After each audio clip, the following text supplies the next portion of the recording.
While in Spanish Catalonia, 1.5 million people took to the streets of the regional capital, Barcelona, to call for independence.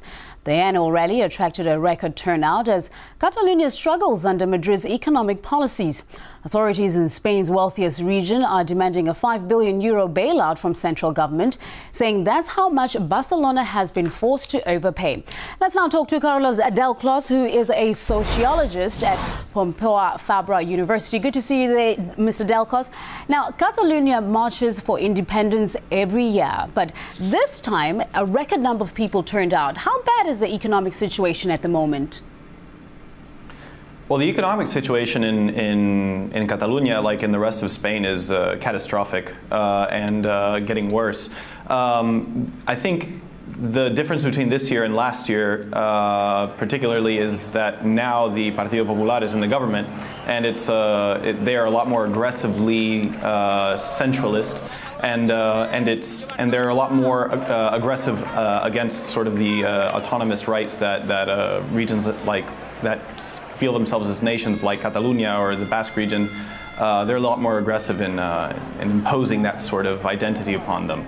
The problem is that that the party that's currently ruling in Catalonia, the Convergencia y Unión, is actually the party that also mobilized yesterday their basis to join the other independentists, is actually the party that was sort of the pioneer in a lot of the austerity measures that the PP is doing right now at the level of Spain. Now, do you think Madrid will give Barcelona what it wants in terms of cash and tax cuts? Well, I think that's hard to say right now. I think certainly there is a certain degree of negotiating power that the president of Catalonia has just gained, and he's going to have a meeting on the 20th of October with Rajoy to sort of flesh these things out. But it doesn't seem likely that Rajoy is going to take any initiative in this matter at all.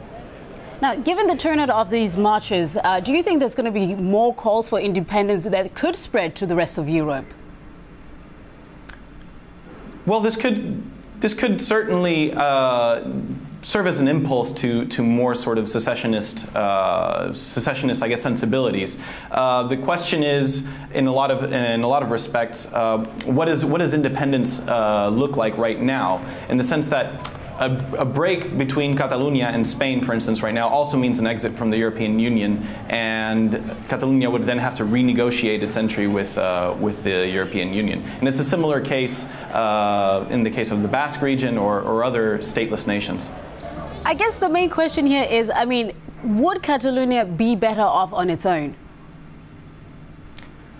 Well, I don't know really if it would be better off on its own. I mean, it's really hard to say because there are so many different factors that come into play. It's really hard to kind of play this hypothetical. There are a lot of studies that say that they could be self-sufficient, but then there's also a lot of studies that would say that there would be strong boycotts, or that Catalonia would look like a tax haven. I mean, it's very difficult to say. The people that were out in the streets yesterday calling for independence from Spain were to a large extent extremely diverse in terms of what their outlook is on economic policy, on democratic mechanisms, on a number of issues. And it's really kind of hard to say who would have the hegemony there. It's a very, very, very wide palette, and yeah, it doesn't look very certain. I'll put it that way. Right. Carlos Del Clos, thank you very much for your thoughts on this issue. Sociologist at Pompeu Fabra University, talking to us on RT.